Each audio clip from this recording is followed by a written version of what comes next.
It sounds very refreshing, and this beverage is very refreshing that I'm having currently. But welcome back to yet another episode of Sippin With Sin, podcast where we talk about stuff and things and stuff, and all the things that we want to talk about. Really, there's no real parameters. Nerdy stuff, sports stuff, horror stuff, whatever. Just whatever we feel like. Video games, streaming, art, whatever we feel like. But welcome back for yet another episode. We have a fun episode. Got some cool topics to talk about, and let's get into it. Let's not dilly-dally. Let's welcome back the one and only, the dreadlock himself, Mr. Christian. How's it going, everyone? It's good to be back for another episode. I'm excited. What are we going to call you if you ever get rid of your dreadlocks? I mean, I've thought about it. The right now, the only two ways that I actually, you know what? No, I'm going to keep my hair, and hopefully my dreads just turn white when I get super old. And that'd be sick. Dope. But if not, if like something, yeah, I would love that. But if, some crazy shit happens and I start to go bald or whatever, then I'll just cut them all off and I'll be bald and I'll just wear a hat literally every single day. Like, Can we just dye your dreads white? I mean, we could, but I think it'd be cooler if they turned white on their own you can accord. start a little, just do white tips and then let it go up farther and farther. I mean, that just seems like a lot of work. I don't want to do that. Oh my God, this guy. All right. Well, just like we like to do every episode, we're going to start off with what we've been watching, listening to, playing, or reading currently, and kind of break the ice and get going and ease into the episode, if you will, as well as catch up on what's going on with us. So, Christian, do you want to lead us off with what you've been into this past week? Absolutely. So, I've been into a couple things this week. I've been reading and I've been watching. So, I'm going to start off with what I've been watching, and then I'll go into what I've been reading. So, I've been watching this show on HBO Max. It's an older show about aliens. It's called Falling Skies, not Fallen, Falling, like currently falling. Falling Skies, and it's dope. The show, like I said, it's a little older, it's a little bit dated. CGI is not the greatest, but the story is on point. I really like it. It's about an alien invasion. Aliens came down. They kind of took shit over, started murdering some people, unfortunately, and we follow the resistance. They call themselves the Second Mass. I believe that's for Massachusetts. And I just really like the fact that the main character is the second in command for the Second Mass. And he's a teacher, essentially, a history teacher. He didn't, grow up, being a soldier, having a gun, killing things. Like, that wasn't really his jam. So I really enjoy following him and his family journey that we go through. And he's a likable character. He's not the typical main character that can get shit done. He's not an army person per se. Like, he does things, he follows orders for the most part, but he's not a soldier. So when he gets in fights, he gets his ass kicked. And he uses his brain more often than not. And then he has three boys. He has the oldest son, I believe his name is Hal. The main character, his name is Tom Mason, just so you guys know. He has three sons, Hal, Ben, and then the youngest, his name is Matt.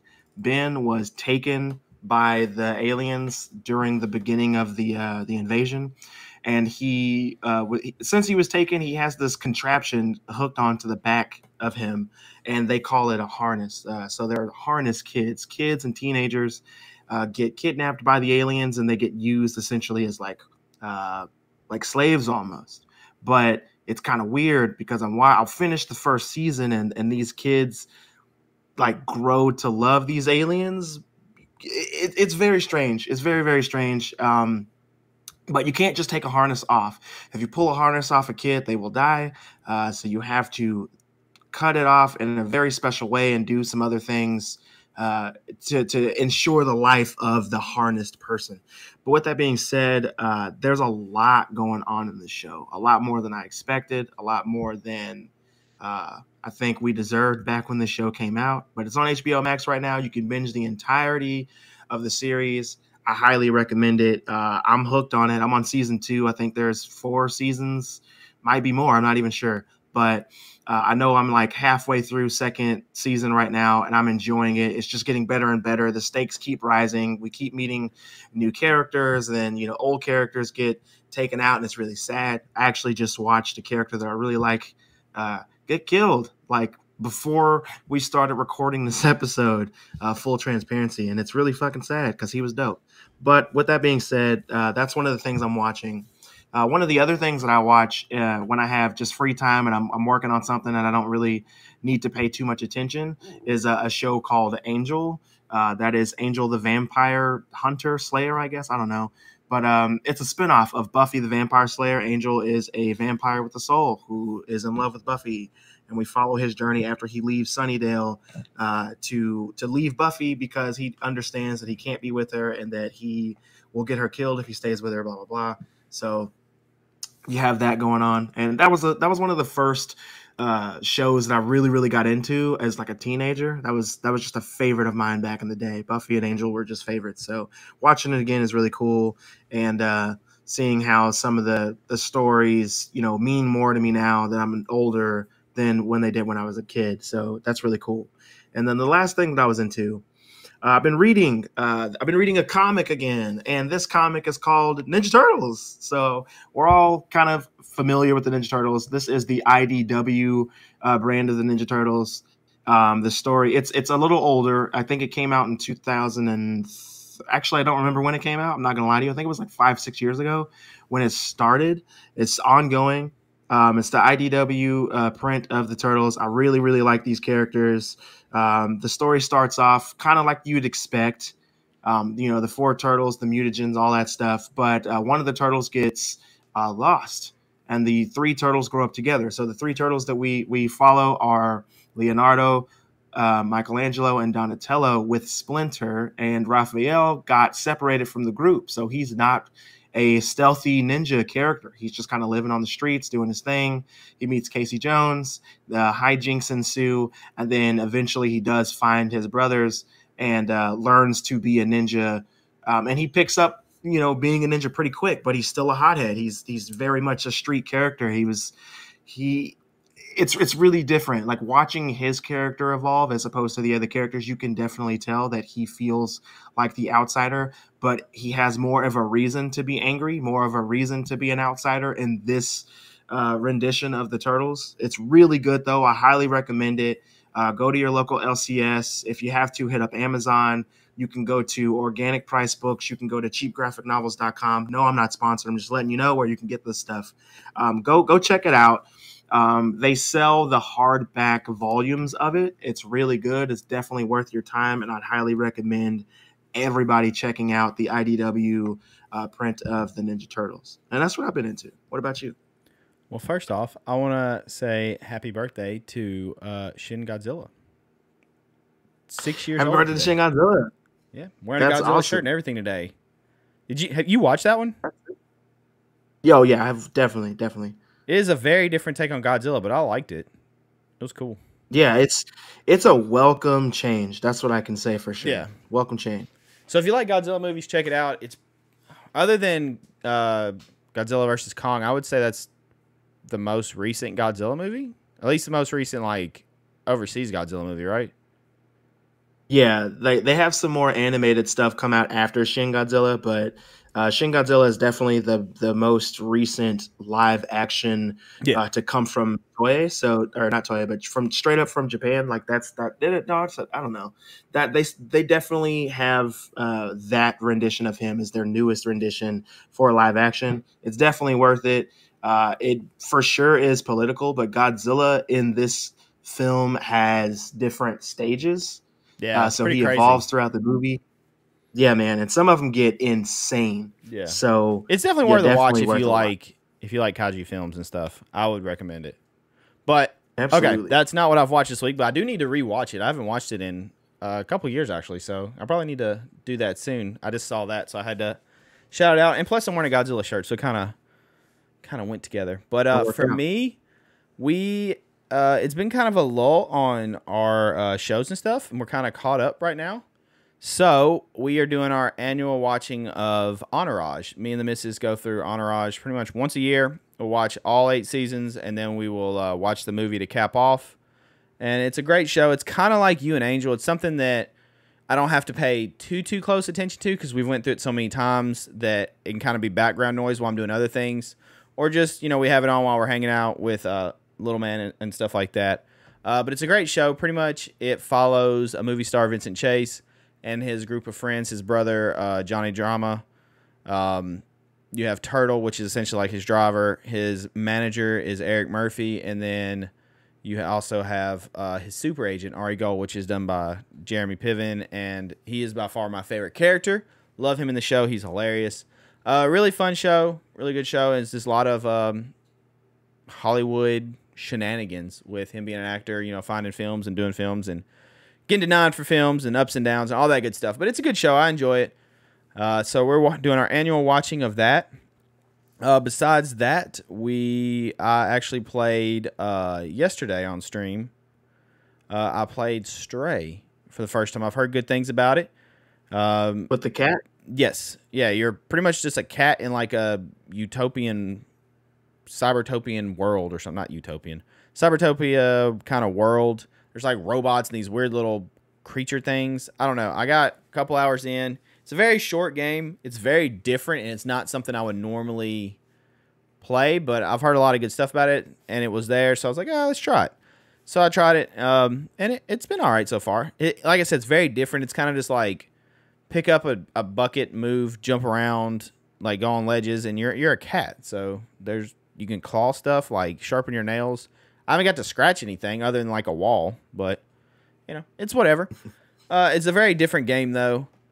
And it's pretty looking, so if you're into that kind of thing, check it out. Cat Simulator, you can meow. Press circle to meow. Meow. And other than that, I've tried Multiversus, which is Warner Brothers' version of Smash Brothers, like that style game. And that has been interesting. I will say, for me personally, that style of fighting game, for some reason, my brain just turns to mush on those. Like, I don't know. I have trouble comprehending. I understand like knocking them off, all that, but there's times I'm like, I don't understand how that just happened. Like, it just doesn't register me like it would if I was playing like a Mortal Kombat or like Street Fighter or Soul Calibur or anything like that. That kind of fighter registers more, and I tend to understand more. This one, maybe I just don't have enough experience. I've played Smash, but I don't know. I'm not doing terrible. Like, I get beat, but I'm beating people, so I must not be doing horrible. But I also know I'm not good at it. Not good enough that I could talk smack.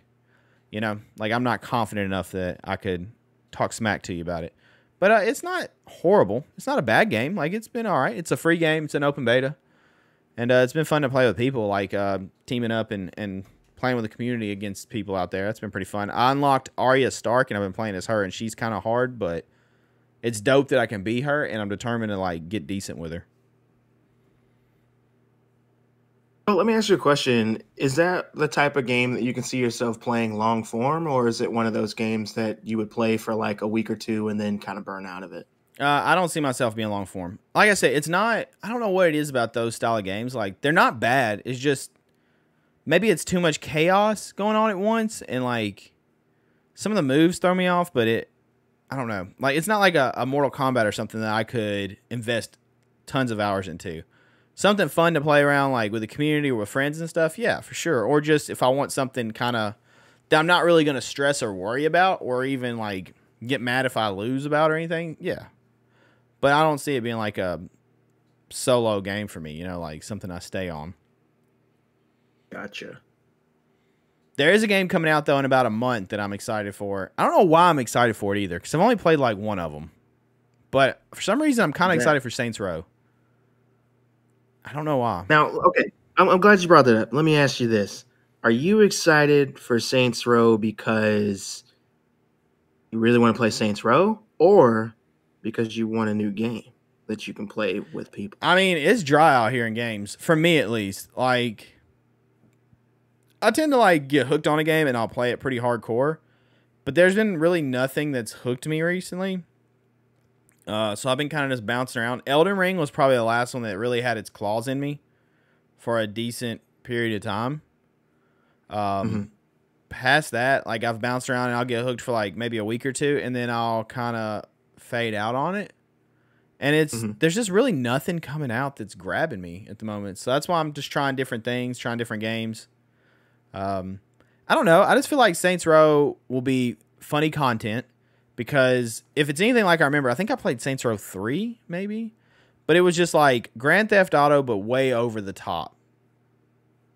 And like, yeah, it's very, very much so like a comedic Grand Theft Auto. Like in Grand Theft Auto, so here's full disclosure. I used to work at, a very popular gaming store, right? We'll just say that. So I used to work at this place, and kids would come in all the time trying to buy GTA. And I would be like, yo, you gotta have a parent to buy this. It's rated M for mature, sorry. And their parents would come in and be like, what's up with this game? And before I could say a fucking word, every single kid would be like, "Oh yeah, I just want to drive around, mom, and listen to the radio. I just want to steal cars and drive." And I was just like, "Yeah, sure. That's literally about 30% of the game." And they'd be like, "What else do you do in the game?"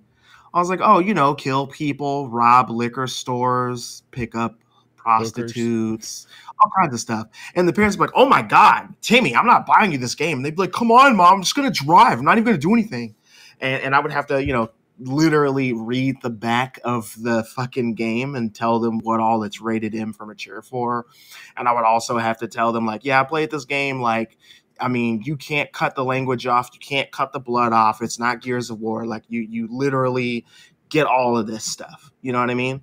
And they were like, well, do you see characters having sex in this game? And I was like, I mean, you're not supposed to see characters having sex in any game because that would make the game rated A for adult only.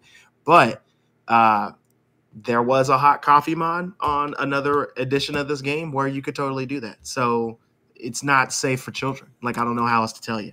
And they were like, oh my God. So that would happen all the time. And I just remember these kids getting pissed off at me. And I was like, dude, I'm just doing my job. And you know good and well, you're not going to just drive in this game. If you want to just drive, get a racing game. Get Mario Kart. Get Forza, get Gran Turismo, like any of those games. If you just want to drive, sure. But you're a fucking liar, you little 8-year-old bastard. You know what you want to do. But I remember the first. Insane. What's the first Grand Theft Auto you played? We're going off topic of Saints Row, but I mean, kind of same realm. Yeah, first Grand Theft Auto that I played was Grand Theft Auto 3. Me too. And I only played that briefly because that's when Vice City was coming out. I played 3, and I remember I borrowed my cousin's copy, I think, and he was like, here is a unlimited rocket launcher glitch or code or something. Remember using that? And I remember how he showed me the game. He was like, yeah, check it out. You just drive around, and you could steal cars. I was like, okay, that's cool. He was like, you run from the cops, run over people, rob people, kill people, and then you can do this. And he picks up a hooker, and the car starts rocking, and I was like, oh. Okay. So then I was playing the shit out of the game, like getting hookers and just doing all kinds of bad things. But yeah, Grand Theft Auto 3, man. Good times. Yeah, man. I remember, like, I definitely got to play Grand Theft Auto 3 a little bit, but I played Vice City a lot. And then Saints Row finally came out, and I played Saints Row for ever. And then I didn't really play Grand Theft Auto 4. That one just wasn't fun. Like, the graphics at the time were pretty cool, but I just really didn't like the game itself, so I didn't really play a whole lot of that. What about San Andreas? That one? Yeah. I think I could have sworn that's what I was just talking about. Sorry, but I played San Andreas and like until the disc broke, dude. I played the shit. Yeah, San Andreas is good. I liked San Andreas.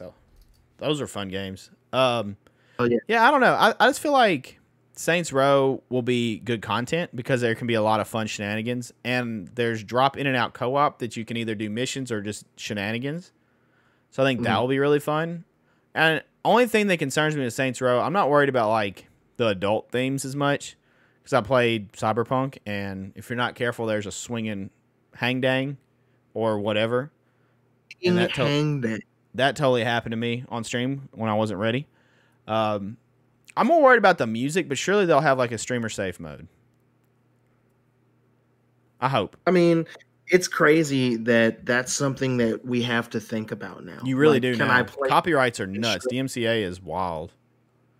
It's like at this point, I'm just like, how did like eventually games are gonna start coming in with like hardcore like DMCA free like music. You know what I mean? Like all the video games eventually are gonna just start sounding like YouTube videos. And I'm not looking forward to that at all because I remember like even in the 90s, so I'm a 90s kid, but like I remember playing games back in the day and the soundtrack to the game being like one of the best parts of the game. Oh, yeah. You I'm know? a sucker Like, for good remember game back, music. yeah, dude. Remember back when you used to play a game and like they had the sound test where you could just go and play the full soundtrack to the game? I Oh, remember yeah. doing that all the time. I did that for Sonic. I did that for Bomberman Hero. I did that for Mega Man. Like all kinds of games. I Leisure was Suit just listening to the Larry. sound. Never actually played that, but Don't lie. Don't lie. never. So what are played you it, excited man. for Saints Row then? Since you asked me, what excites you? Are you just need a new game? Which you have God of War and stuff, so you don't technically need a new game, but what are you excited for? So with Saints Row, it's a welcome change, but it's also the same, if that makes any sense. Like I'm excited to play that game because I can play it with people and I don't have to take the game seriously. I don't have to worry about remembering the controls too much. You just kind of go around and do stupid shit with your homies, and then I want that, but also Saints Row, like the first one, I remember the first Saints Row was really cool. You know, it was like Grand Theft Auto, but it was over the top. And that's exactly what I was looking for at the time. So it'd be cool to revisit that. I will wait for at least one review of the game to come out just to see what I'm getting into, because I would hate to spend full price for this thing. Is it a reboot or a remake? Like, are they restarting it or are they just remaking the first one? It seems like they're like they're redoing the first one like from the ground up almost. But to be honest with you, man, I haven't really looked to see how different this one is. I just kind of saw the teaser trailer that it was coming out, that it was happening, and that it was happening pretty soon. And I just went with it, yeah. But I was just honestly just excited to I'm just excited to play a game like that. That's not, Grand Theft Auto 5, because I'm kind of tired of Grand Theft Auto 5. I'm excited though. Like I just think it's something I can get on, I can stream, I can talk to chat, and I can just do stupid stuff for a while. And it will pass time because October we have Gotham Knights. September I have Metal Hellsinger. And then November I have God of War. Mm-hmm. And then Callisto Protocols in December. Yeah. I'm super, super, super excited for Gotham Knights. I mean, that's pretty obvious if you guys know me. I love Batman material, Batman-esque things. So, of course, I'm excited for that. But I'm excited for that because it's another Batman kind of Arkham-style fix that I've been craving for years. And you can play that game with people. So, I mean, it is co-op. And, like, I'm not a huge co-op person. Like, I love my single-player games with, big, long, intricate storylines. But every now and then, man, I do want to play a game I can just throw on with some homies and play. So Saints Row for sure, and then that for sure, and then God of War will probably be the last big title that I pick up until the beginning of the year next year, because I highly doubt I'll have time to play anything else. I would love to play the Callisto Protocols, but I highly doubt I'll have time to play that. So I'll just wait a little bit and then buy it probably when it's on sale for the beginning of the year sales that they usually do for stuff like that, and I'll pick it up then. But I will for sure be getting God of War Ragnarok when that drops, because why not? That's just a slam dunk in my mind. All right. Well, before we get into our first topic, I believe there was some news you wanted to touch on before we dove into what we have today. There was, and I can't seem to remember what that Batman. news is great, yeah. No. But yeah, okay. Gotcha. Oh my God, I know this guy. Wow. I'm joking. So there is some Batman news. It actually just dropped as the time of this recording. I believe it dropped yesterday night. But of all people, Jason Momoa leaked that Ben Affleck is going to be reprising his role as Batman in Aquaman 2. And I know people are like, oh my God, I thought he said he wasn't going to do it. Oh my God, he's going to be Batman again. Though I'm excited, it's also something that I don't want to get too excited about, because what was happening is they were filming a scene for Aquaman 2, and they were filming it on soundstage, and a tour bus rolled by and started recording. So to get on top of it, Jason Momoa just decided to go ahead and leak that information for himself, so it wouldn't get leaked from other people. But anyway, I believe what they're doing is spoilers, I guess, for Aquaman. If you don't want to hear it, skip like 30 seconds. But he's just filming another like a post-credit scene for that film, because that film takes place before the Flash, kind of Flashpoint-esque movie that we're supposed to be getting. So they needed it to make sense, and to do that, they needed to bring in Ben Affleck for some reason to be Batman. So I'm super excited to see that. I can't wait.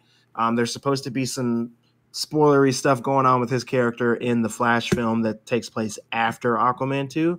So I'm really excited to see him as Batman again. And this also does open up the door for him to come back and be Batman again, because Ben Affleck is in a happier place now. We know that we're getting some kind of multiverse thing. I believe we're going to do some kind of Crisis on Infinite Earths type situation. It just makes the most sense to me. And it's the easiest way for DC to reboot everything, including the Flash. If you just pull a Crisis and do that. Because in the comics, every time shit starts going down at DC that fans don't like, they just pull a Crisis out of their ass, and then we change the status quo of comics, and then we're good. And then when shit doesn't work out, they just do another Crisis. I think we have a crisis going on right now in the comics anyway, called Dark Crisis. So there's a crisis every few years in DC, and it's the easiest way for them to, take characters out, put new characters in, change some stuff how it used to be, change some shit to how it was never. It's just a thing that we do, or that they do, in DC Comics, so why not do it in the movies? But that is the Batman news, and I'm super excited to see more Ben Affleck's Batman or Bruce Wayne. Can't wait. Quick horror news. We got a still, I guess, a movie poster and a trailer for Pearl. And most of you are probably like, what the hell is Pearl? Pearl is the prequel to Ty West's movie X. So I'm pretty excited to watch that. I actually liked X. And it looks interesting. I actually still haven't seen X. Christian, you just fail me all the time. You know that? Just failing me. I want to see it. I just haven't had the opportunity. And I know that you can rent it right now, but there's so much other stuff that I've been trying to keep up on or catch up on that hasn't been one of the things. Mm-hmm. All right. Well, that will take us into our first segment. And it is a movie that, I'm not going to lie, there's a trailer that come out, and I don't know how I feel about it. Because initially when I was told who's directing it and what they're making, I was like, that's a really weird relationship. But we'll see. Maybe it's a darker version of it. I don't know. And then I watched the trailer and I was like, now I really don't know, because this is not like them. I don't know. And I believe it's coming out on Netflix, but the movie I'm talking about is The Munsters. Rob Zombie is doing The Munsters. And a quick rundown. So Lily Munster, which was Rob Zombie's wife, Sherry Moon Zombie, it says she's a typical 150-year-old lovelorn vampire who's looking for the man of her nightmares until she lays eyes on Herman, a 7-foot-tall green experiment with a heart of gold. It's love at first shock as these two ghouls fall fangs over feet for each other in a Transylvanian romance. Unfortunately, it's not all smooth sailing in the cemetery, as Lily's father has other plans for his beloved daughter's future, and they don't involve her bumbling beau. I don't know. Like, everything I've seen Rob Zombie is very gritty, bloody, rough. And this is just very different for him. So I don't know. The trailer was also... I like the original Munsters. So the trailer was kind of... I don't know. I don't know how I feel about it. I'm very skeptical. I'm going to watch it without a doubt because it's the Munsters. Rob Zombie's doing it. But I don't know that my expectations are super high, if that makes sense. Christian, how are you feeling about it? So I did watch the trailer, and I've seen the old school Munsters, and I was a fan. It wasn't like my favorite thing in the world, but I No, but it's like a did really classic, enjoy it. black and white, wholesome horror stuff. Well, I mean, it's not even really horror. I wouldn't classify that horror at all, but you have monsters in there, Draculas and werewolf kids, and what the hell was Spot, a dragon? Do we ever know what Spot was? I don't even remember. I do know Spot that was under the Eddie stairs, Munster, remember? Yeah. I don't know what he was though, to be honest. But I do know. So, like, with that being said, dude, I'd watched the trailer, and I actually watched the trailer twice because somebody did a color correction of the trailer, and they had it in black and white for the fan edit of the trailer. It's the same thing. They just course corrected it, turned it black and white to make it look like the old school Munsters, and it was actually a little better in black and white. So I'm sure that whenever this movie's out on VOD or whatever, they'll have a black and white option for you to watch the movie. But the thing is, for me, I just wasn't really feeling it. Like it looked like the Munsters, which is great. And obviously, if it didn't look like the Munsters, we probably wouldn't even be talking about it. But my thing is, I've seen most of the films that Rob Zombie has done, and I know that he is a very eccentric filmmaker, to say the least. He does do a lot of bloody, gritty, kind of assaulty when he does his films. There's always some kind of assault scene in his movies. Like, that's just like a thing that he does that I don't understand, but he does it, right? He does his thing. But I have a couple issues with this film that make me not really care to watch it. And those things is, I respect this from Rob Zombie, but I also just don't understand it. He puts his wife in everything that he does. And I think that that's respectable. Like, I get it. That's cool. Has he done a movie she's not been in? Not that I know of, no. I'm trying to think of one, and so far I think she's in everything that I've seen. Yeah, she's in every single one of his films that I've seen, and all the ones that I haven't seen, I'm pretty sure she's on the front cover of those films. So I don't really like her Sherry Moon Zombie as Lily Munster. It's just really not working for me. Like I said, she looks the part, because to look the part of Lily Munster, like, as long as you have a certain body type, I guess you can pull it off, and then the rest is like wigs and makeup, right? But her acting, like, it's just not always the best.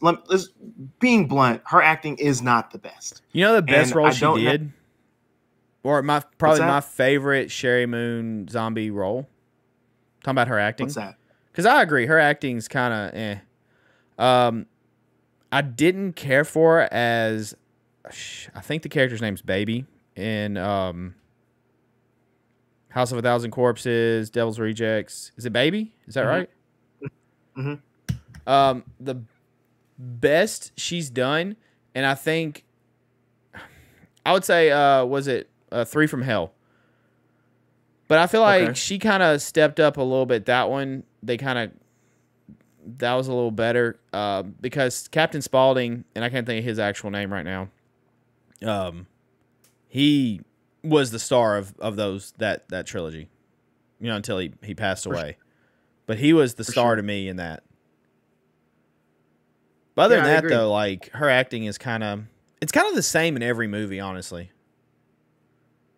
Yeah, she definitely is just Sherry Moon Zombie in every Kind of movie. ditzy in parts. What's that? She's kind of ditzy in parts and kind of annoying how she speaks and does things. I think the biggest problem with her is she is the same character in every film. And like I said before, that works for some actors, but not for her, because her acting as herself isn't an actress per se. It's just Rob Zombie's wife. And like I said, in this, she doesn't really act like Lily Moon, Jesus Christ, Lily Munster. So I'm not really feeling it. And then aside from like shitting on her, because that's not really the point of this for me, I love the look of Herman in this film. I love the look of him. I love the feel of him. I just really don't like the actor's voice. And I know it's not his fault that he's not going to sound like the original Herman Munster. Like, I understand that. But I would expect them to go with a bit of a deeper voice, just like a deeper voice with more of a southern drawl to it, but like a warm, loving, kind of goofy southern drawl, like somebody's super country dad, I guess. But he doesn't really have that, and while I'm willing to give him the benefit of the doubt, I'm willing to see what he has to do in this film. Like, I'd be more interested to see what he does as Herman Munster than Sherry Moon Zombie does as Lily Munster in this film, and that's the issue. And the guy that got playing like the grandpa character, like he's great. I think that actor's killing it. Like, I couldn't even tell it wasn't the original. His mustache is very annoying, but I expected something to look weird in this film because it's Rob Zombie, and also because of how things used to be back Grandpa in the day. didn't have a mustache, correct?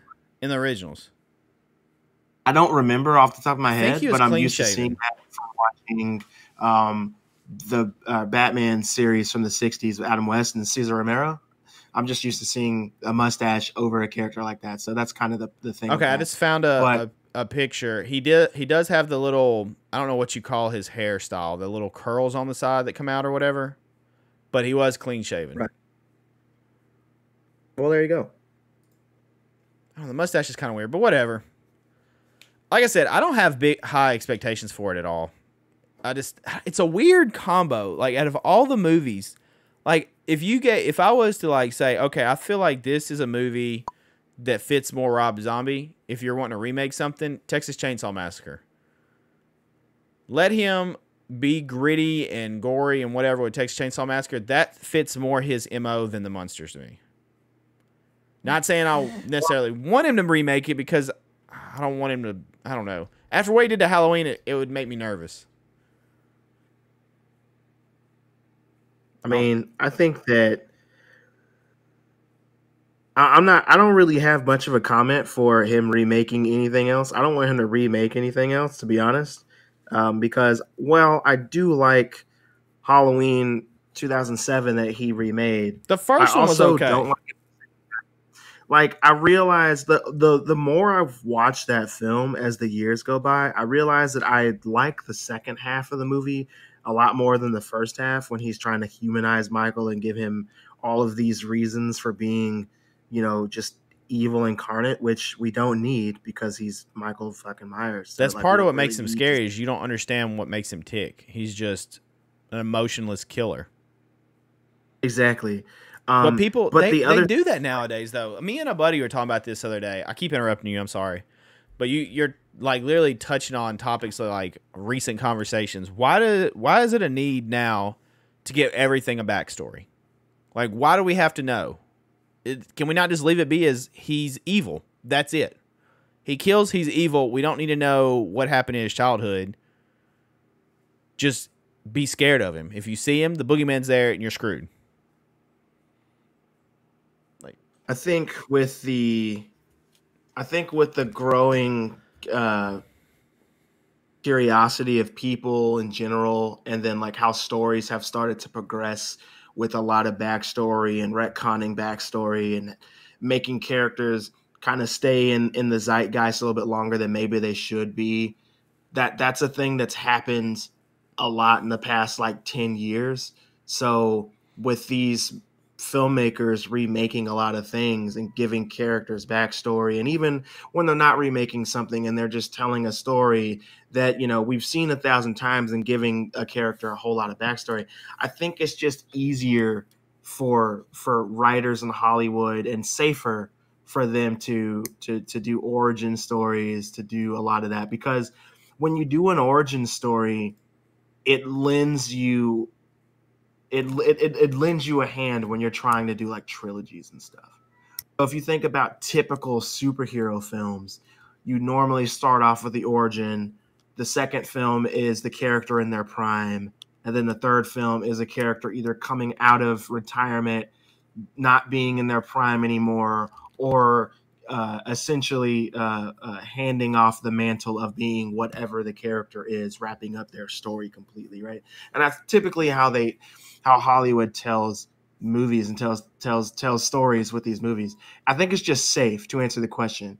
Why do they give all these character backstories? Why do they do all this? It's just safe because no matter what the fans, no matter what we want, Hollywood doesn't give a shit. They want to make money, and they want to keep making money. The easiest way to do that is to have some fucking guy come in and write a script about the origin of this character you don't give a shit about their origin of, and then tell it so that they can write another script about them being the character that you already know, so that you're going to come back and it guarantees you to come back in the seat. And then they'll throw a third movie in there that's probably not nearly as good as the second one was, to wrap up everything. It's just safe to answer the question. So like, gotcha. I think that's why that shit happens so much. Certain films don't do that. And, Marvel is a good example of a company that will trick you into origin stuff, because with like their most recent Spider-Man trilogy, they had these movies come out and he's already Spider-Man, right? He got introduced in Civil War. So it's like, oh man, we get a movie where we don't have to watch Uncle Ben die. This is awesome. And then you get the third movie and fucking Aunt May dies. And it's like, oh shit, Aunt May dies instead of Uncle Ben. These other two movies were a fucking origin story, you son of a bitch. But like, the whole point is it's safe. But if you do it in a certain way that doesn't make people think off the bat, like, oh my God, I'm watching an origin again, we accept it a little more. So, they kind of got over on us with that kind of thing. But like I said, man, it's safe and it's easy for them to do. And they're all about, making money. So that's the best way to make all the money.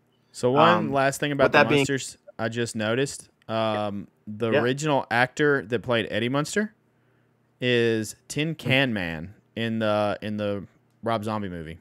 So Eddie Munster's actually in it. Whether or not they put a new Eddie Munster in it, I don't know or not, but the original actor has a role in there. So that's kind of neat. That's cool. That's cool. So it sounds like we both, neither one, have very big expectations. I'll definitely watch it, but definitely going in with tempered expectations for sure. It's a weird combo.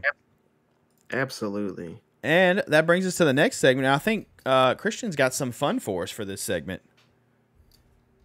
I mean, we'll see. Hopefully it's fun. We'll see what's going on. So what I've done is I've made a quick list of 10 slashers from film history, and we are going to attempt to rank them. So that seems pretty simple, but I'm just going to go over it one more time just in case you missed it. We got 10 slashers. I'm going to list them off, and then we are going to give you our own personal rankings of those slashers from film history. Now, that doesn't mean to say that our lists will be exactly the same. Yes, they will have the same characters, but they may not be in the same place on the list.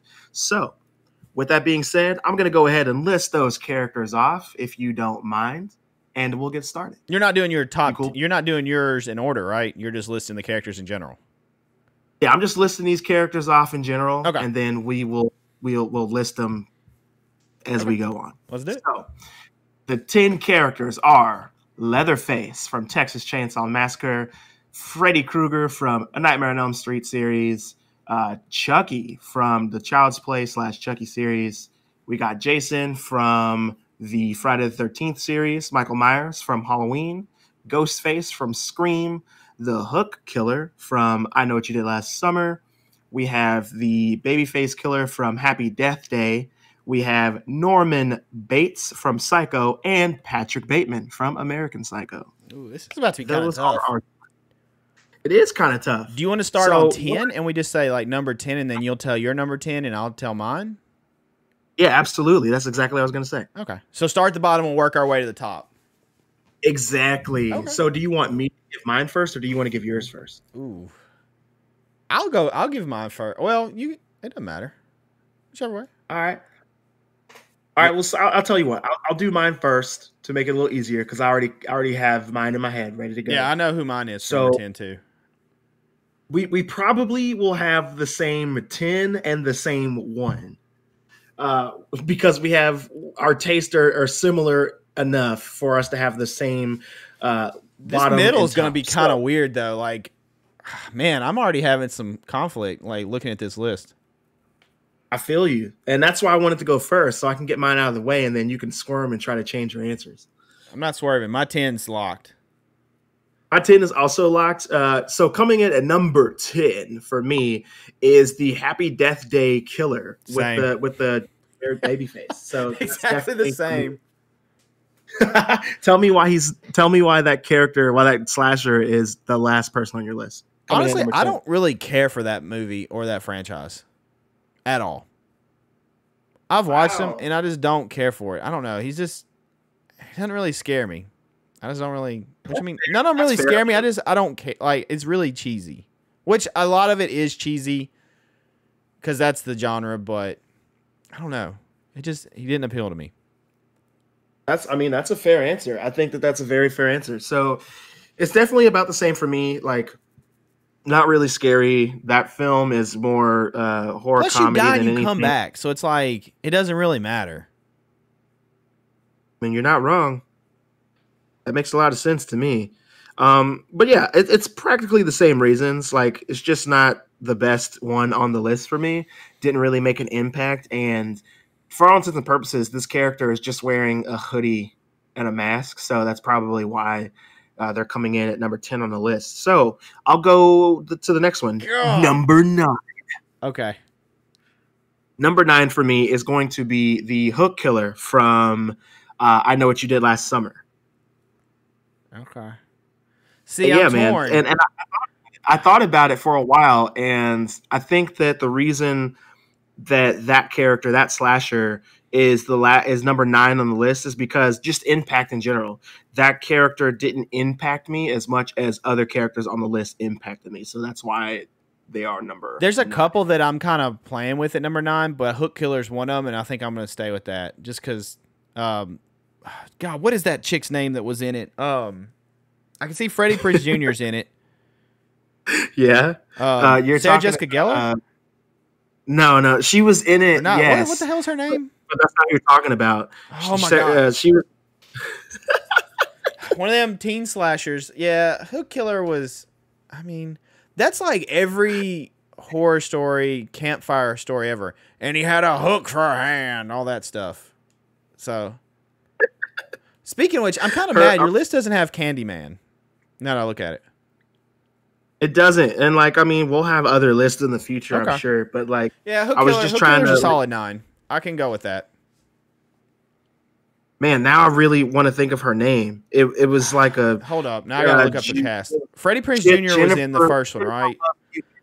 It's Jennifer Love Hewitt. What you did last summer. No, I already told you. It's Jennifer Love Hewitt. Oh. Wait, no, I was right. Sarah Michelle Gellar, not Jessica. Jesus, I'm an idiot. No. Sarah Michelle Gellar was in the movie, but she wasn't the main final girl. I'm not talking about a final girl. I'm just saying people that was in it. Oh, okay. I thought you were talking about the main chick. Sorry. And then, what was this dude? Ryan Felipe. He was in something else. Ryan Felipe was in Cruel Intentions. Ah, okay. Gotcha. All right. Yeah, all right. He played Christian. So, our 10 and 9 are exactly the same.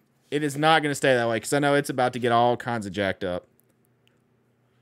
That's true. So I think too, you should tell me your number 8 first. Oh, what's your number 8? I'm fighting. Okay. So number 8, I'm going to have to go. Because I got mine. Huh? I got my number 8. I'm glad you have yours because I'm not prepared. This was all kind of on the spot. I'm going to have to go with...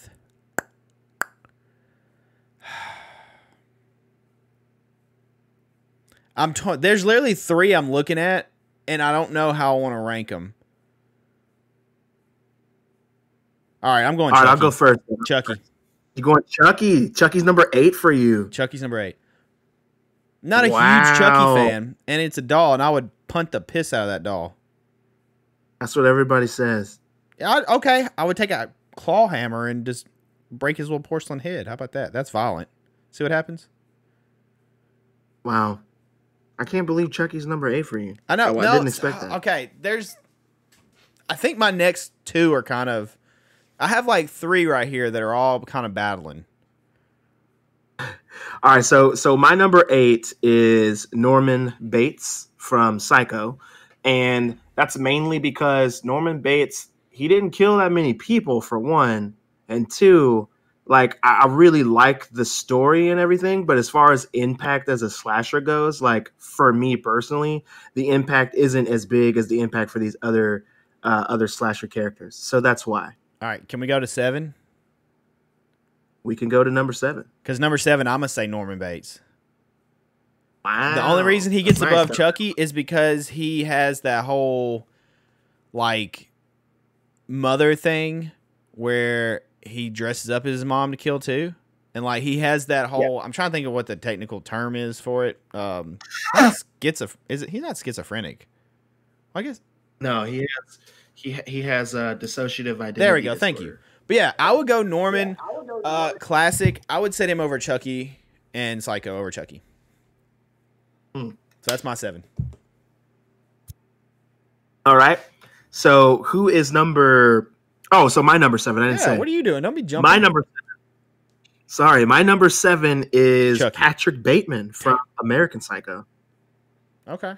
That's my number 7, and that's because I mean, I think that he's a great character for sure, but there are some other characters on my list clearly that are more impactful than him. But he was also more impactful to me than Norman Bates. So that's that says something, I believe, for me. So what I feel about like you, though? I mean, feel like it's you're probably Chucky's gonna be pretty close to like where we have all these. So I feel like we kind of flopped some of our answers because you put Norman Bates low, I put Chucky low. Hey man, it happens. So I mean, because my next one is Patrick Bateman. I think he's that makes 6. Are we on 6? That's number 6. Yeah. Yeah, I would put Patrick Bateman above Norman Bates just because I actually love the movie American Psycho. I like the fact that, which this isn't necessarily going to him being a killer, but I like the fact that we don't really know if he killed him or not. I don't know. I like that it kind of leaves it open. At least to me, that's how I interpret it. I don't know how you interpret it. No, it's pretty similar on that one, actually. But I actually like that, and I love Christian Bale's work in that.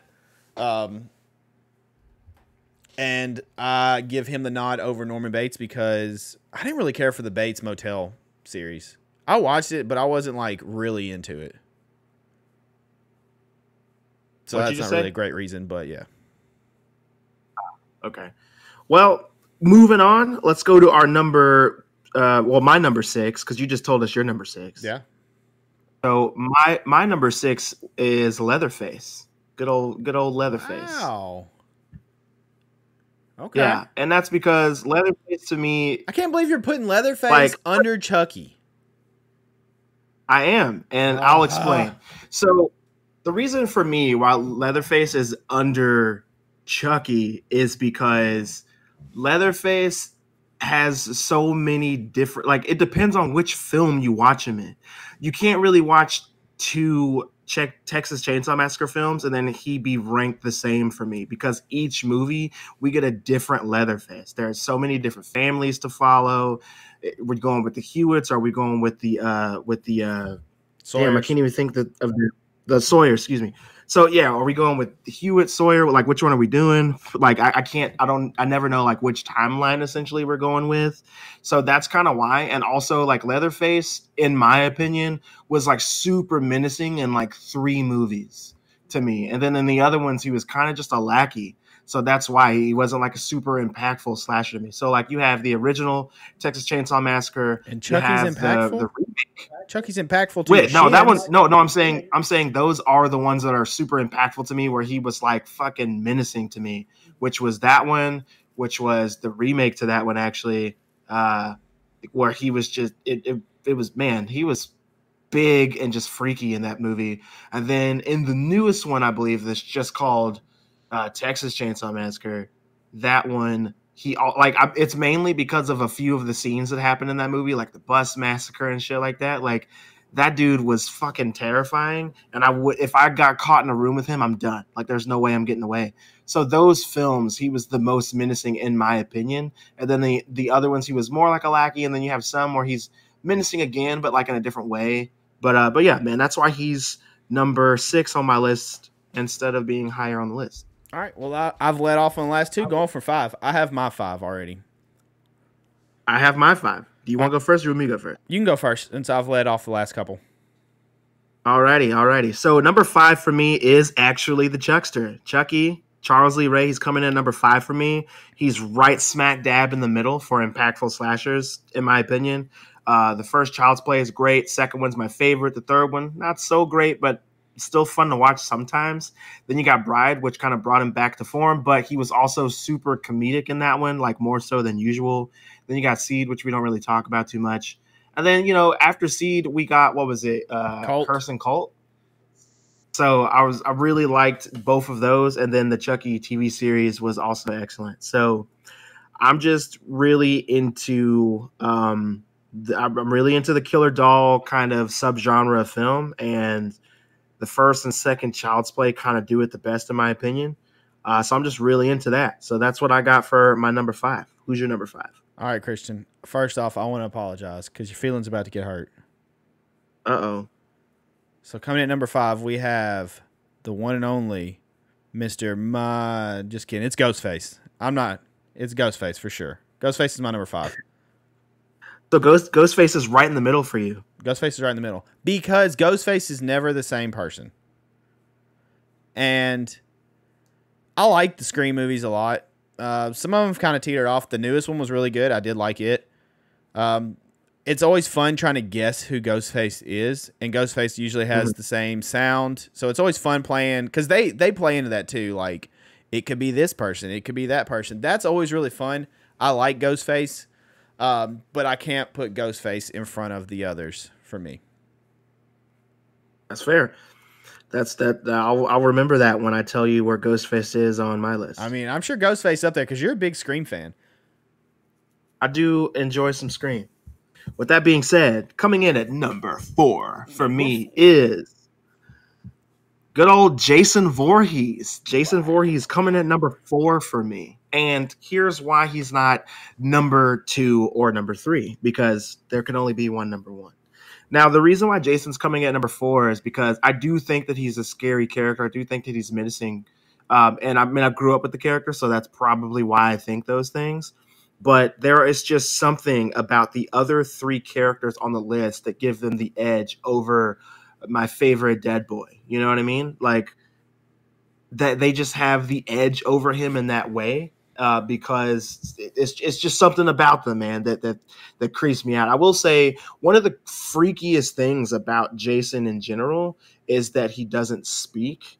And that's always scary when you have a mass killer that doesn't say anything.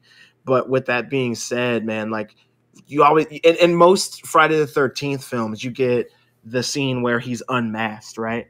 And that means a lot to me as a fan because they kind of changed the way he looks under the mask in all the movies. And some people like the human Jason that's kind of like a mongoloid looking character. Some people like the zombie Jason. Some people like when he was portrayed by Kane Hodder. Some people just like, who they like. It's kind of a thing. My personal favorite Jason, like I really, really like Kane Hodder as Jason. He was my favorite actor to play the character. Favorite makeup and all of that. Do I think his movies are the best? No. Kane Hodder's the best no, Jason they're to not. me. Huh? Kane Hodder's my favorite Jason. Yeah, Kane Hodder just fucking brought it, man. He brought something different. He made Jason scary and creepy at the same time. Jason's usually just one or the other. He's either scary or he's creepy, but he's never both. But Kane Hodder brought a certain je ne sais quoi to the character and just made him both of those. And I gotta say, like, my favorite Jason look in general was definitely part 7. I actually have part 7 right here on VHS. Hold on, let me grab it. I know you guys can't see it, but oh man, I lied to you. I don't have part 7. I have part 8, which isn't my favorite. But no, so part 7 is called The New Blood, and that's essentially Jason versus Carrie. That's how they sold that film. No, I do have number 7. I'm so sorry. I lied to you guys twice. But yeah, I definitely have Friday the 13th part 7, The New Blood on VHS. It's the only Friday the 13th film I still own on VHS, and I love it. It's my favorite one. It did get it got edited to shit because of the MPAA, but I really like the story that we went with there. It's super simple. It's a good way to get the kids back into camp. I enjoyed the kills for the most part. I wish that we could have saw them in their full totality for sure. But Jason just looked the best, dude. He was creepy. He looked really scary. I liked the way that he moved. I liked the way that Kane Hodder would just like breathe and stay in one spot and just move his head, you know, like a fucking bird. And it was just creepy, dude. I just loved it. And then, of course, we get the face reveal at the end when she like cracks his mask with her telekinesis and he looks like a zombie. Like that shit's awesome. And you can see his like spine coming through his back and shit. It's just great. And when I think of Jason, that's what I think of. But in general, Jason is coming in at number 4 for me. Who's your number 3? We're in the top 3 now. No, we're not. I haven't done my 4. Oh no, you didn't tell us your 4. I'm so sorry. Who's number 4 for you? So my number 4 is gonna be inspired by Ed Gein, and that would be Leatherface. Leatherface is my number 4. I will say him and Ghostface are pretty close. Actually, these next kind of group is pretty close. I give him the slight edge because when I think of Leatherface, I think of the original. Like I don't think of was it not New Beginning? What's the second one? Shit, I can't remember the names of these. McConaughey's in like 3 or 4. I don't know, whatever. I don't always think of that, and I think of the original Leatherface. I think of the remake with Jessica Biel, and even the most recent one. And I think of, kind of like you said, the dominating presence of how creepy he is, this big backwoods guy, incest guy, whatever in the hell, that's going to wear your face and go around and just like brutally murder everybody with chainsaw and stuff. So I give him number 4. So Leatherface gets number 4 for me. Well, all right then. Gets number 4. All right, man. So we're in the top 3. And coming in at number 3 for me is going to be Freddy Krueger. Freddy Krueger is coming in number 3 for me. I know that you already know by proxy who my number 2 and who my number 1 will be. But for the listeners, number 3 is definitely Freddy on my list because the only reason why Freddy is number 3 and not number 2 is because he talks too much. That's really what it is. I just prefer characters that don't talk as much. And the thing is, Freddy, I think, is scary when he needs to be. And I think the idea, the concept of Freddy Krueger is definitely something to fear.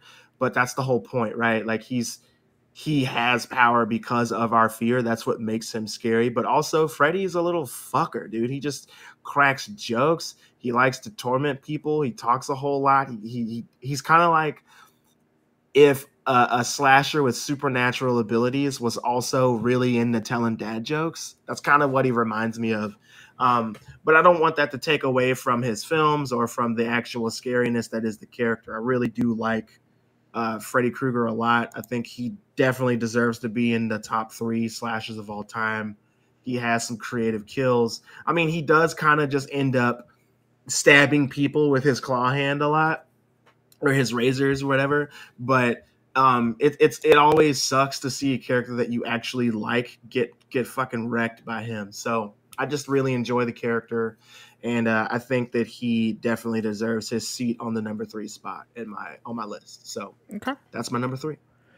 My number 3 depends on the day. I'll say that it fluctuates, and it's a pretty close neck and neck with my number 2. Like it really depends on the day and what I'm feeling. But as of this day, as of recording, number 3 is going to Jason Voorhees. Jason is taking my number 3 spot. I think he deserves it. Big freaking zombie that he is, walking around or wearing a sack over his head, one eye cut out. I really do enjoy the movies and all the cheese that they have for the 80s. Jason's always fun. Over the top kills. Big, menacing character again. But Jason takes my number 3. You pretty much spoke enough about him earlier. I don't have to go in too much detail. Fair enough. So, all right, I guess that just with our number 2 and then our number 1, right? Yep. Do you want to tell us your number 2 first? Or you want me to go first? I'll go. My number 2 all right, is Freddy Krueger. like I said, Freddy and Jason and me are very interchangeable, and it really depends. I'm giving Freddy the edge because I love Robert Englund. Robert Englund is Freddy. I really enjoy what he does. Yes, he talks a lot, like you said, but I do enjoy kind of that slapstick, smart-ass comments he makes, and just like talking trash to his victims at times is really funny, and then he just murders them. It's also really kind of terrifying, him attacking in your dreams when you're helpless, and you're essentially just in his world. That's pretty scary, that you can't really combat him, and there's no like glaring weakness in the dreams. So I enjoy it though. I'm taking Freddy with number 2 today. Robert Englund is the man, and that's my number 2. I'm going to comment really quickly on what you were just saying with your number 2 and how he's so scary because he's in your dreams and that's when you're the most helpless. I agree with that and also disagree because you're in your dreams, and I know not everybody can do this. It's not really something that you can just do. Like, you can say you can turn into like a superhero and fight back. I mean, not necessarily turn into a superhero, but I mean, in your dreams, you are a dream warrior, right? Like dream warrior. Oh, Jesus Christ. Like you're totally a dream warrior in your dreams. Isn't so that like 3? In 3 Dream Warriors? Control. That is 3. Best one. That's the best one. I'll fight anybody who disagrees. 3 Dream Warriors is the best we'll ever get. That's the best that there has ever been, and I'll take that to the grave. I do really like 1 though. 1 is up there for me. 1 is up there. It's something about originals with me. Originals hold a special place. For sure. I mean, I feel like that's the thing though. He finds stuff that like you're scared of, and he just like, because how often? Okay. Let's be realistic. Whenever you have like a scary dream, do you like, all of a sudden become Batman and fight it off? Because I don't. Most time though, I think there's something wrong with me. If I have a scary dream, I'll either wake up and I'll be like, that was pretty sweet. Like, or in my head, like during the dream, I'm like, this is kind of cool. There's something very wrong with me, or I've watched way too many scary movies. I don't necessarily like turn into Batman in my bad dreams and like fight crime or whatever, but usually when I'm having a bad dream, my brain can sense something is wrong with the world of that dream because it doesn't quite add up, and then I can kind of like start questioning the dream itself, and it kind of dissolves, and I'll either wake up or start. But isn't that Freddy though? You don't really get a chance to do that because what, like, when you're dreaming, it's like 8 seconds something, and like he kills them fairly quick most of the time, or he toys with them for a moment. But I mean, it's not like a long, drawn out process that they could question or do anything. I mean, I definitely think that that's practically the case, but Freddy kind of needs you afraid, right? So yeah, that's his main weakness. If you're not afraid, then he loses his power. Yeah, he's got to play with you and torment you a little bit so that you can get even more. I mean, so like that's kind of the thing that gives you just enough time to either, I guess, snap out of it or die. So, it just kind of depends on your willpower at that point. And you left a lot of people out of this list thinking about it. There's like people I'm thinking of right now. Well, I totally think that with that thought in your head, you should absolutely write down the people that you're thinking of right now. Dude, we could do like a bunch of lists, like 10 people. Yeah. There's a bunch of lists. Okay, sorry. All right, so you're number 2. We got off track. My number two is Ghostface. Ghostface is my number 2. Wow. And for almost the same reasons that Ghostface was so low on your list. Wait, so hold up. Who was your number 3? Freddy? Freddy was number 3 for me. So you're back-to-back Wes Craven characters or creations? Yes. Okay. Yeah. All right. Back Wes Craven. Wes Craven, I mean, I didn't like everything that Wes Craven did, but I definitely think that when he was on a roll, he was on a fucking roll. Yeah. So absolutely Ghostface coming in at number 2 for me. And like I was saying earlier, like one of the reasons why Ghostface resonates with me so much and why he's so high on the list is because Ghostface is always different people.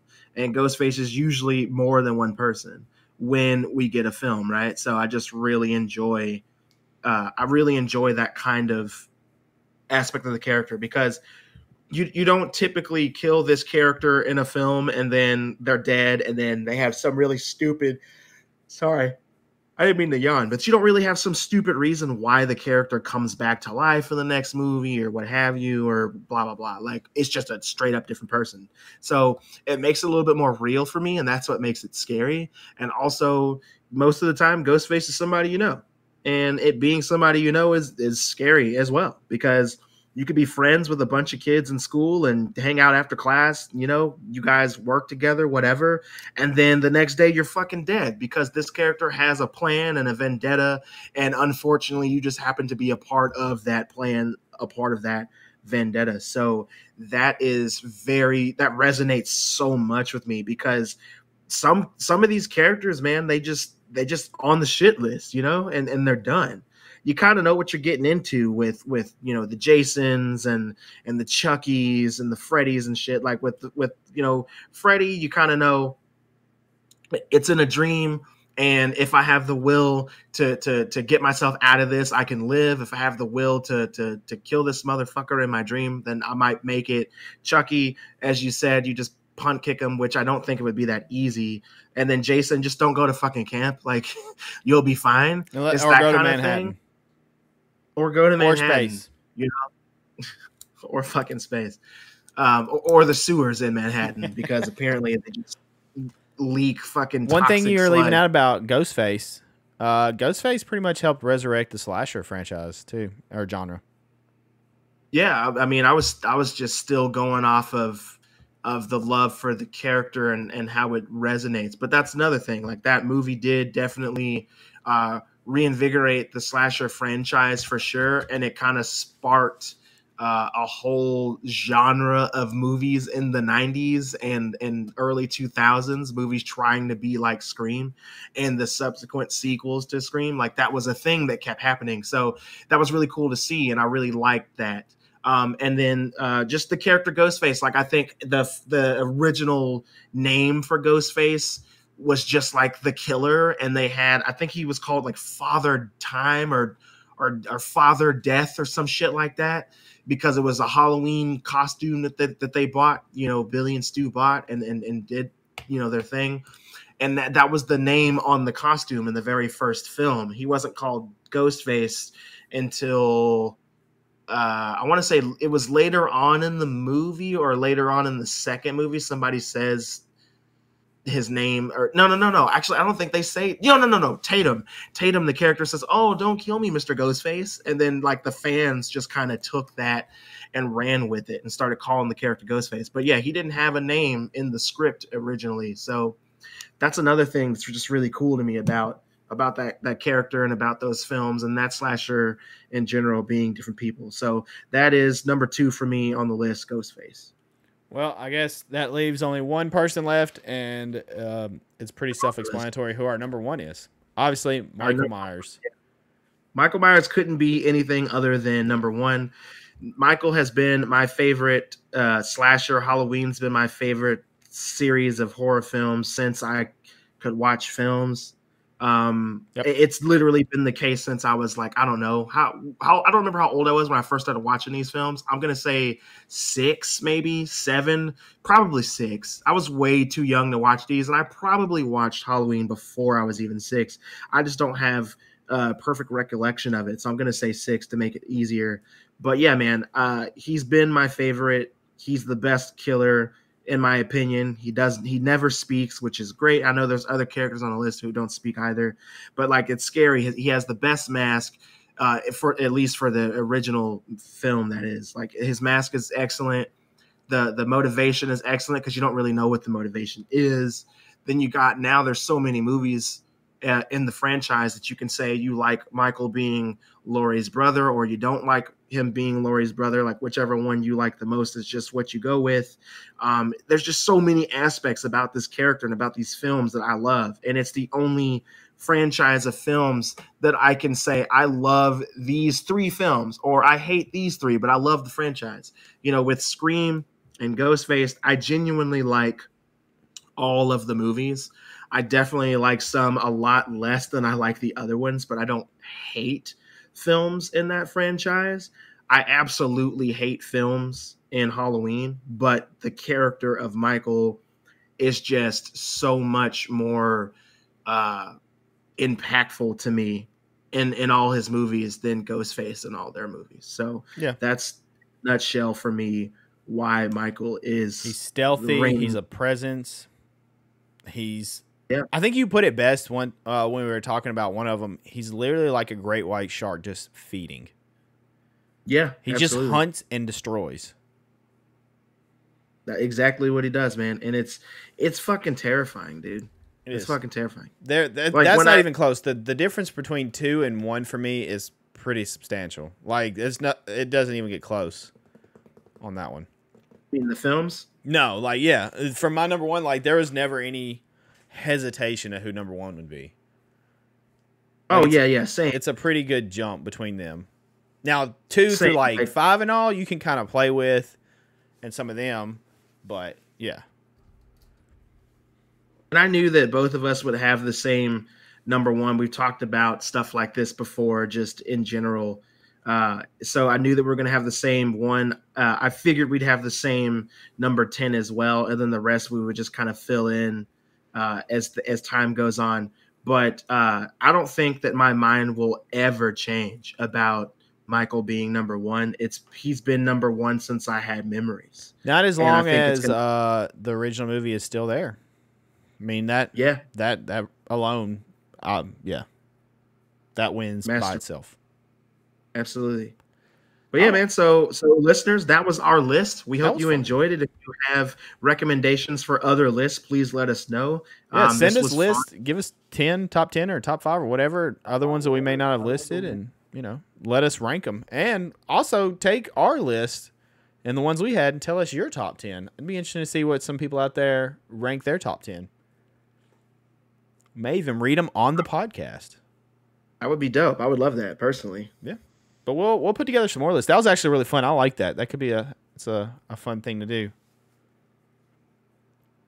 All right, we should totally do it more for sure. I loved it. Yeah. All right, but with that being said, it is time that you pass the whiskey. All right, get your drinks ready, get your whiskey, get whatever, because it's last call, ladies and gentlemen. And this week we have our returning last call champion on the inside coming back with yet another question for us. This question this week is, since Christian is the dreadlock, having dreadlocks and being a warlock, what nickname are we giving Sin? Obviously, Sin doesn't count. Okay, that's one I'm not answering. So, Christian, what nickname are you giving me? What nickname to give you? Yeah, since you're the dreadlock. Ooh, man, I wasn't prepared for this one. Let me think about that, because that's a great question. A nickname for you.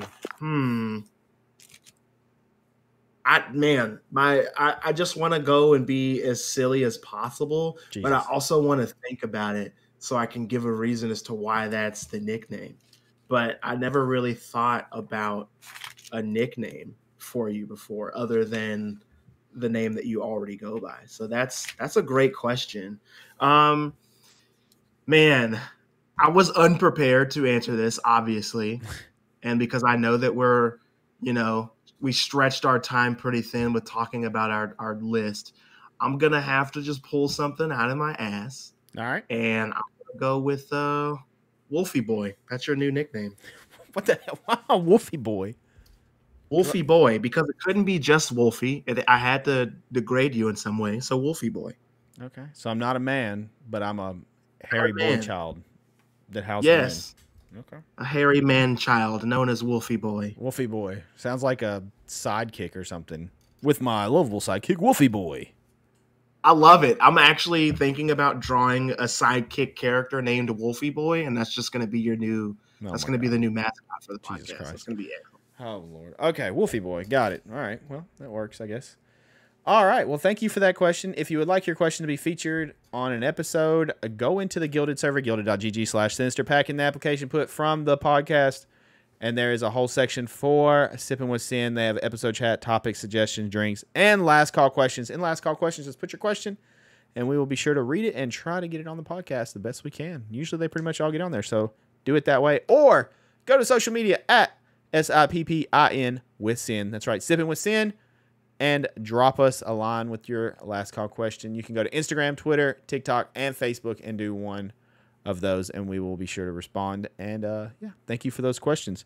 Or if you just want to come hang out and do personal horror stories, excuse me, or scary stories or sinister tales, that's also in the Gilded server. It's a great way to chat about episodes and all kinds of things, or show us what you're sipping on. We'd love to see what beverage you are partaking in. And if you would like to talk to us on our personal social medias, you can find me at IamSinister TV on everything, Twitter, Instagram, all that stuff. And you can find me live streaming on Facebook Gaming at fb.gg/IamSinisterTV or twitch.tv/IamSinisterTV, and also at TikTok Live at IamSinisterTV. You can find each episode every Wednesday, 8 a.m. Central Time, everywhere. Google, Apple, Spotify, Overcast, Anchor.fm, everywhere, 8 a.m. Central Time, every Wednesday. And you can find the video version on my personal YouTube, youtube.com, IamSinister, 8 a.m. Wednesdays every week. Check it out. Keep rating 5 stars. Keep subscribing. Keep liking. Keep following. Keep doing all that stuff. Keep sharing it with your friend. Give it to your pet armadillo. We don't care. Share it. Correspond with us. We love hearing back from you guys. Love giving us stuff to talk about. We love, just talking to you guys and hanging out. Christian, where can the lovely folks find you? You guys can find me on Instagram and TikTok at Venin Inc. That is VENANDINK. Those are the only 2 places you guys can find me on social media right now because, contrary to popular belief, I don't like social media that much. And with that being said, I'm going to stick by my guns that Chucky is like I forget what I put him, number 7, I think. Where was Chucky? No, Chucky wasn't 7. Chucky was 7, or was he 8? Where did I put Chucky? I don't remember where your list was, to be honest with you. Chucky was low. Yeah. For some reason. I'm sticking with it. Chucky's low. Whatever. Punt the little doll. I'm sure there's a lot of Chucky fans out there. I still need to watch the series because I do watch the movies, but it's not my favorite. But that was a lot of fun. We'll do more of those, and we'll see you guys next week. Thank you for tuning in. Thanks for listening this far, and hope you guys have a great rest of your week, and we'll see you guys next time, okay? All right, Christian, shut it down.